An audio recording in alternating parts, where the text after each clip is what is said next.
Hello, my wonderful friends. Meg is here on a beautiful day. Welcome back to the library. Today we're going to read chapter 1 of The Picture of Dorian Gray by Oscar Wilde. The studio was filled with a rich odor of roses, and when the light summer wind stirred amidst the trees of the garden, there came through the open door the heavy scent of the lilac, or the more delicate perfume of the pink flowering thorn. From the corner of the divan of Persian saddlebags on which he was lying, smoking as was his custom innumerable cigarettes, Lord Henry Wotton could just catch the gleam of the honey-sweet and honey-colored blossoms of laburnum, whose tremulous branches seemed hardly able to bear the burden of a beauty so flame-like as theirs. And now and then the fantastic shadows of birds in flight flitted across the long tussore silk curtains that were stretched in front of the huge window, producing a kind of momentary Japanese effect, and making him think of those pallid, jade-faced painters of Tokyo who, through the medium of an art that is necessarily immobile, seek to convey the sense of swiftness and motion. The sullen murmur of the bees shouldering their way through the long, unmown grass, are circling with monotonous insistence round the dusty gilt horns of the straggling woodbine, seemed to make the stillness more oppressive.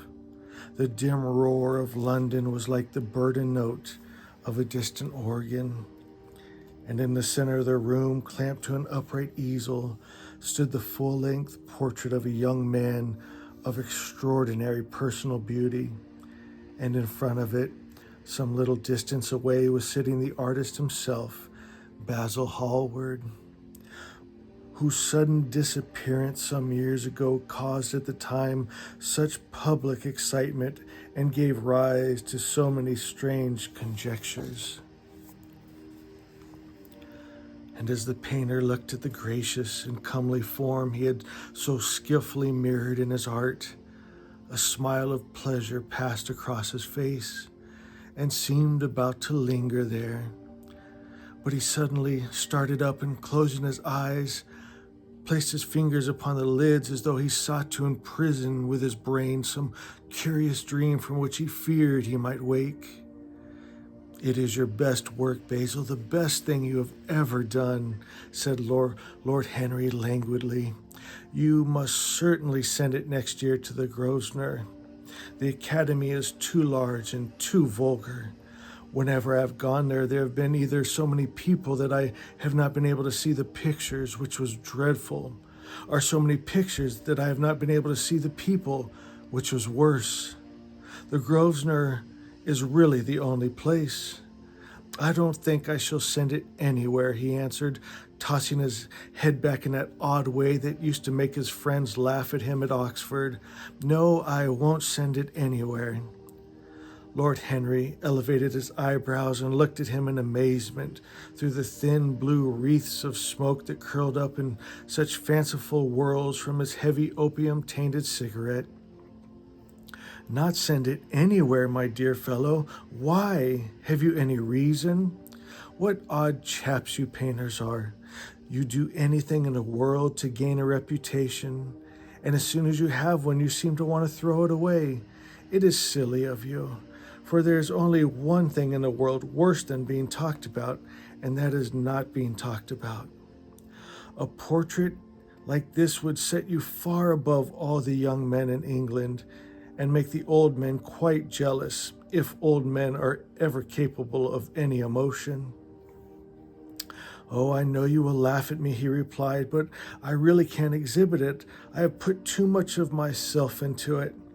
Lord Henry stretched himself out on the divan and laughed.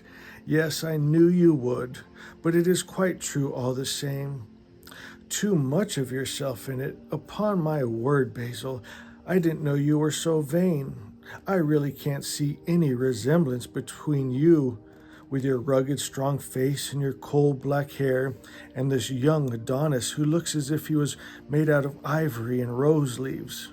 Why, my dear Basil, he is a narcissus, and you, well, of course you have an intellectual expression and all that, but beauty, real beauty ends where an intellectual expression begins.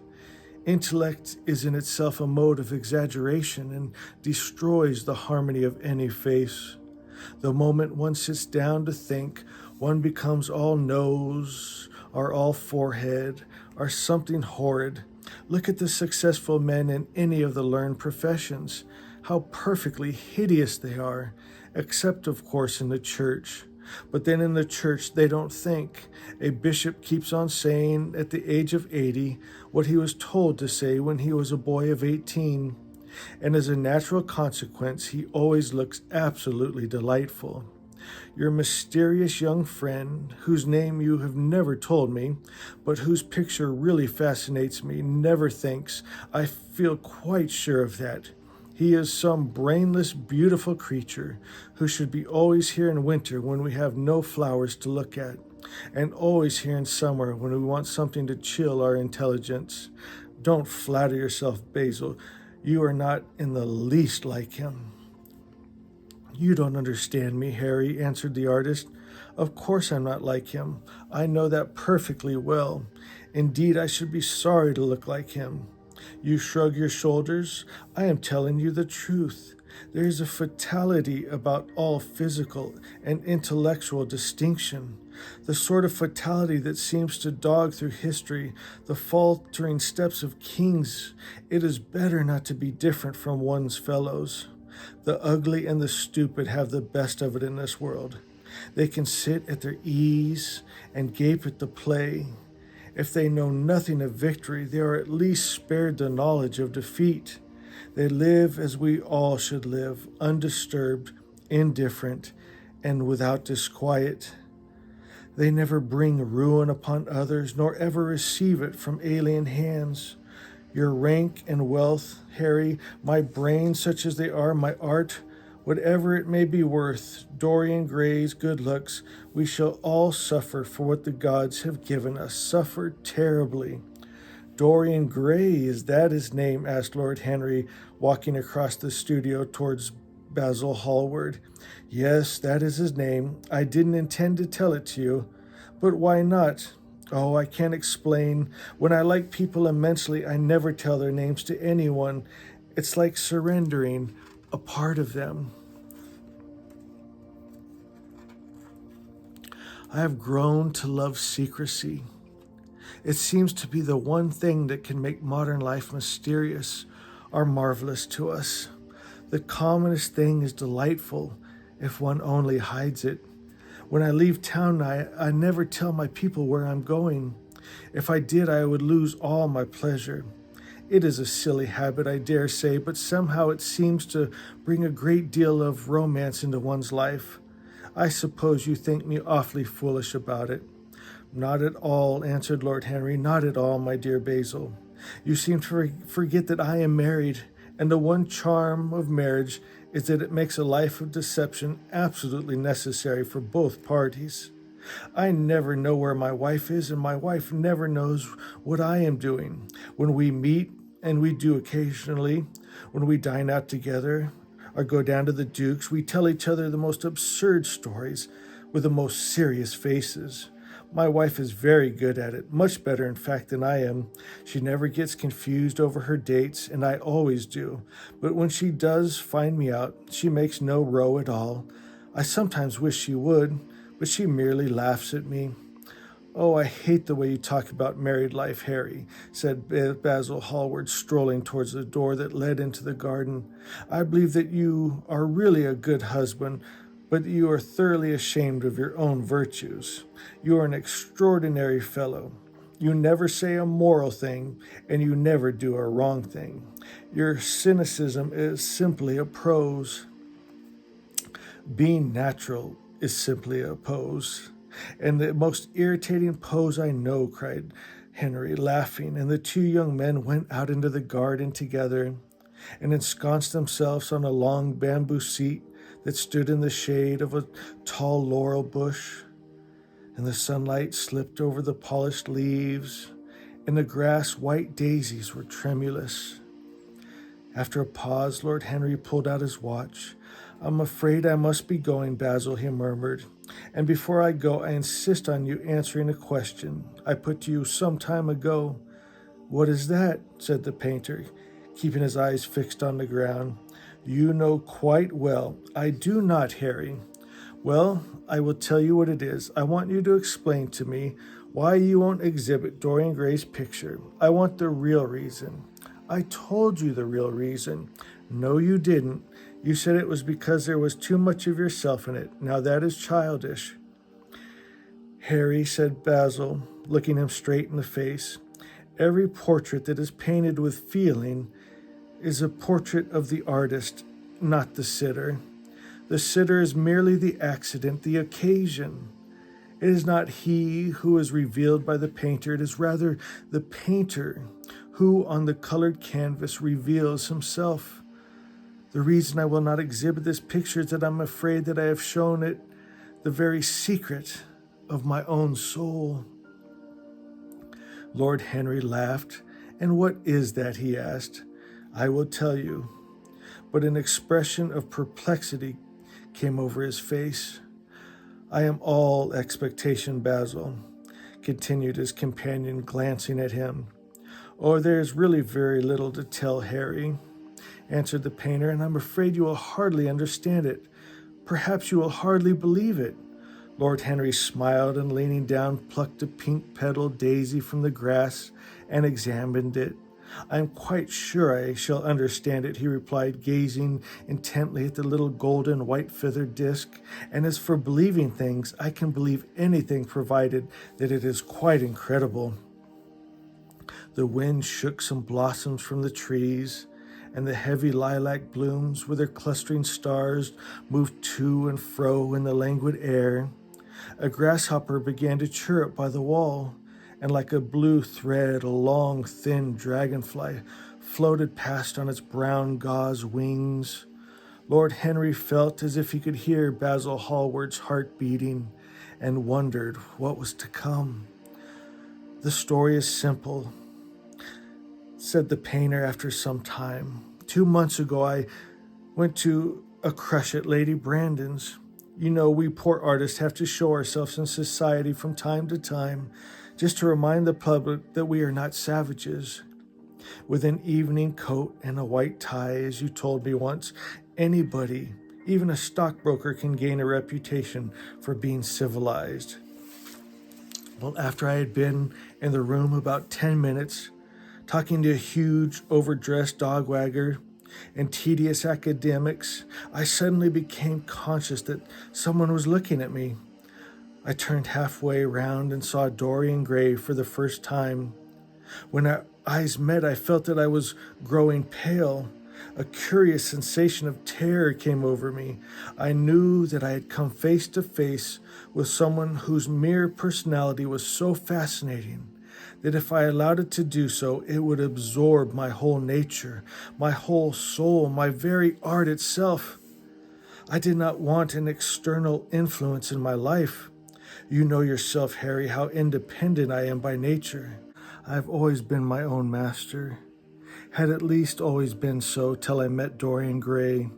Then, but I don't know how to explain it to you, something seemed to tell me that I was on the verge of a terrible crisis in my life. I had a strange feeling that fate had in store for me exquisite joys and exquisite sorrows. I grew afraid and turned to quit the room. It was not conscience that made me do so. It was sort of a cowardice. I take no credit to myself for trying to escape. Conscience and cowardice are really the same things, Basil. Conscience is the trade name of the firm, that is all. I don't believe that, Harry, and I don't believe you do either. However, what was my motive? And it may have been pride, for I used to be very proud. I certainly struggled to the door. There, of course, I stumbled again into Lady Brandon. "You are not going to run away so soon, Mr. Hallward," she screamed out. You know her curiously shrill voice. Yes, she is a peacock in everything but beauty, said Lord Henry, pulling the daisy to bits with his long, nervous fingers. I could not get rid of her. She brought me up to the royalty, the people with stars and garters, and elderly ladies with gigantic tiaras and parrot noses. She spoke of me as her dearest friend. I had only met her once before, but she took it into her head to ionize me. I believe some picture of mine had made a great success at the time, at least had been chatted about in the penny newspaper, which is the 19th century standard of immortality. Suddenly I found myself face to face with a young man whose personality had so strangely stirred me.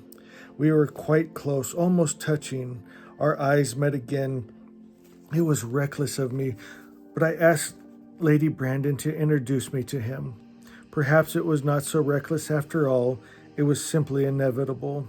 We would have spoken to each other, with or without introduction, I'm sure of that. Dorian told me so himself afterwards.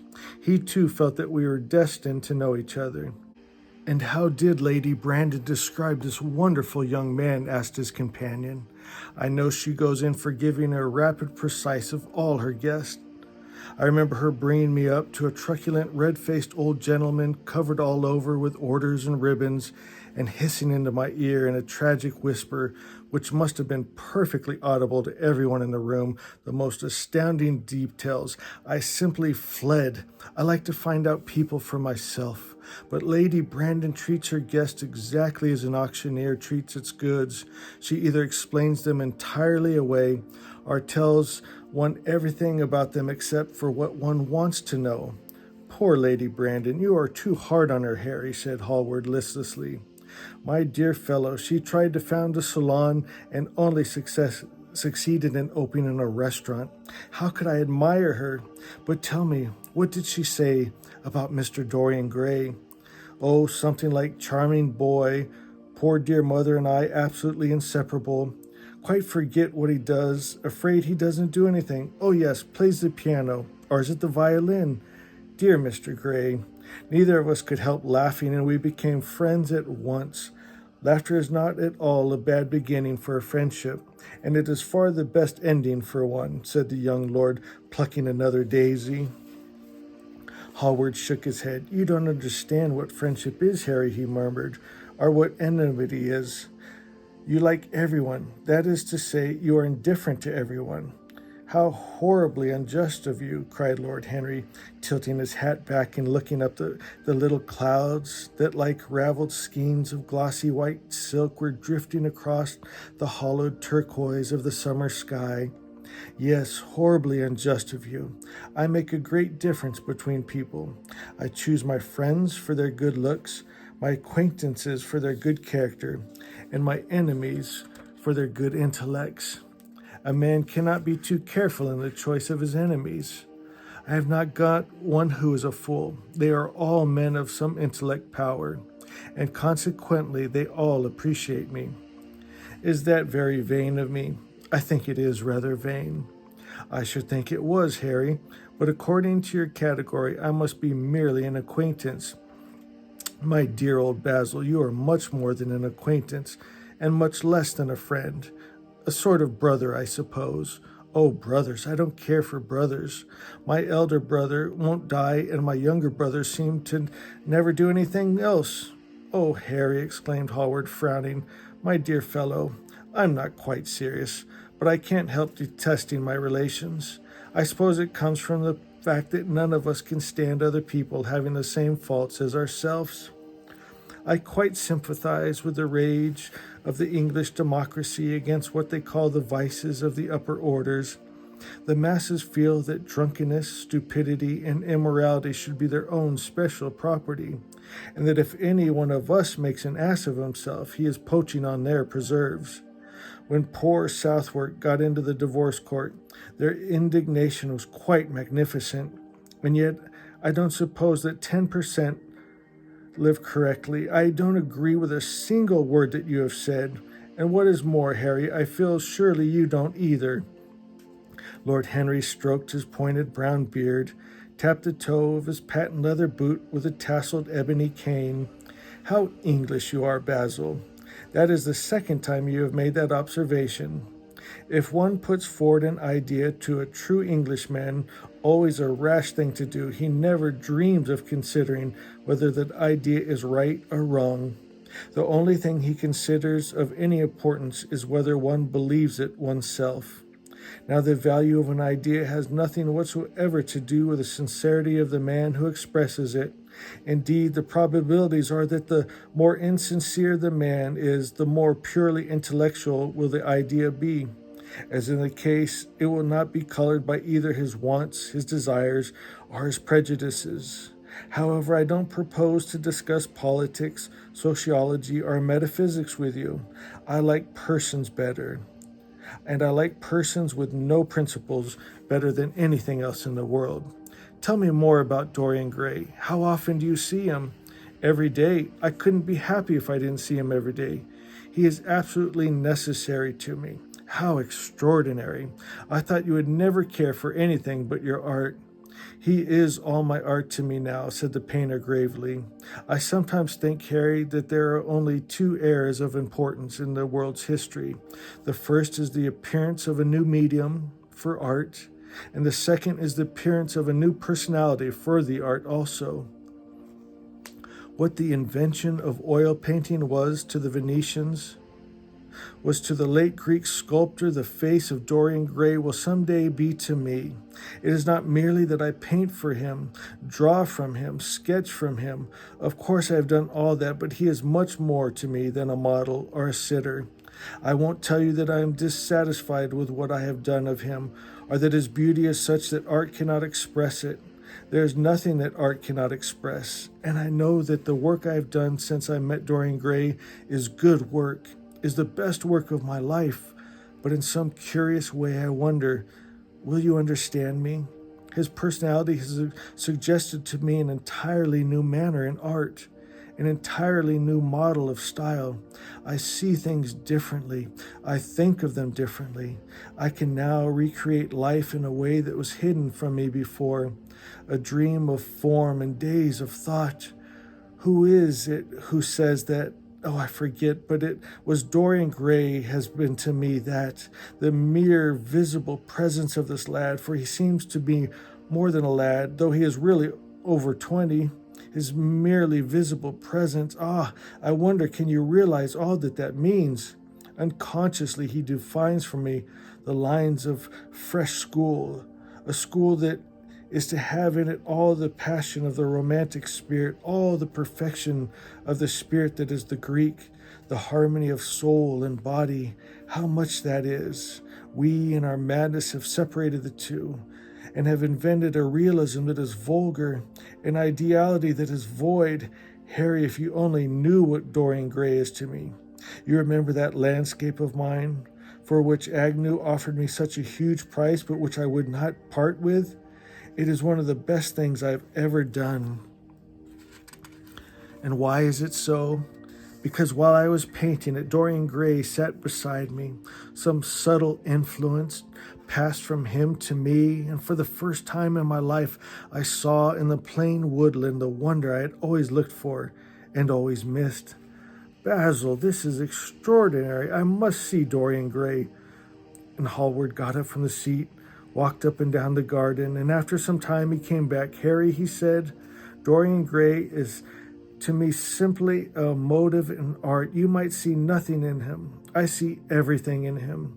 He is never more present in my work than when no image of him is there. He is a suggestion, as I have said, of a new manner. I find him in the curves of certain lines, in the loveliness and subtleties of certain colors.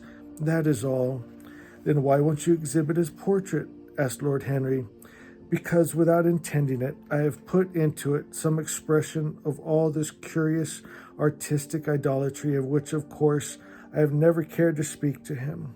He knows nothing about it. He shall never know anything about it, but the world might guess it, and I will not bare my soul to their shallow, prying eyes. My heart shall never be put under their microscope.